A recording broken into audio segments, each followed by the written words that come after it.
John Mnyika amemlipua vibaya msajili wa vyama huku Chadema ikidai haki ya ruzuku.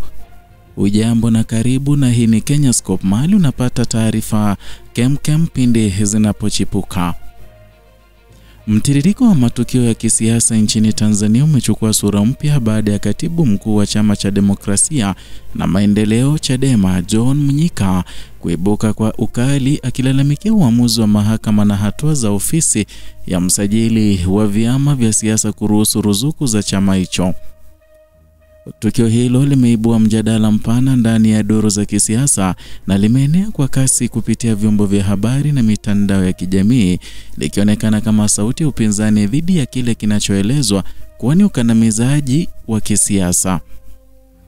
Na katika kikao kilichonukuliwa na vyombo vya habari, Mnyika alitaja kuwa chama chake kimekuwa kikinyimwa ruzuku kwa muda mrefu, na licha ya kuwa kimekidhi masharti ya kisheria kwa kuwa na usajili kamili wa wawakilishi ndani ya bunge la Jamhuri ya Muungano. Kauli yake imeelezwa kama mwito wa kupinga kile kinachotafsiriwa kama upendeleo na ushawishi wa kisiasa unaohatarisha usawa wa ushindani wa vyama nchini. Mnyika alisisitiza kuwa ruzuku si msaada wala upendeleo, bali ni haki ya kikatiba inayopaswa kuzingatiwa kwa mujibu wa sheria. Kauli hiyo imeibua mjadala mkubwa ambapo wafuasi wa Chadema wameona hatua yake kama ishara ya uthubutu na msimamo thabiti wa chama hicho katika kudai haki.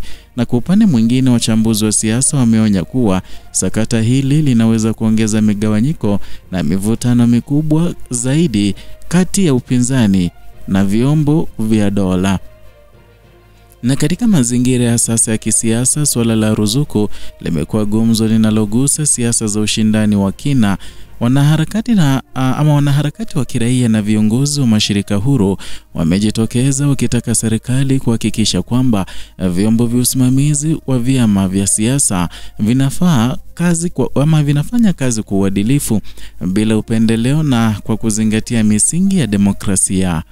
Wameeleza kuwa usawa katika usambazaji wa ruzuku ni msingi muhimu wa kuhakikisha kuwa vyama vyote vinapata nafasi sawa katika kushindana kisiasa.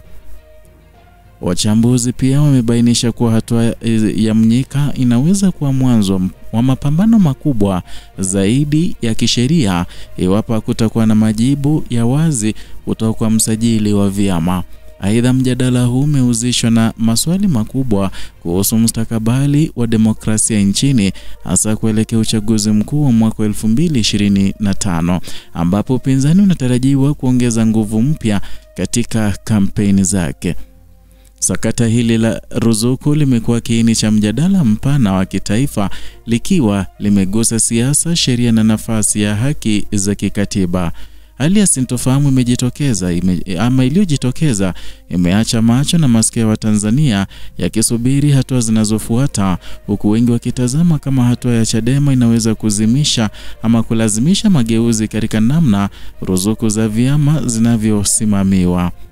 Na hii imekuwa ni taarifa ya Kenyascope. Endelea kufuatilia kwa karibu matukio makubwa ya kisiasa na mijadala inayoathiri mustakabali wa taifa.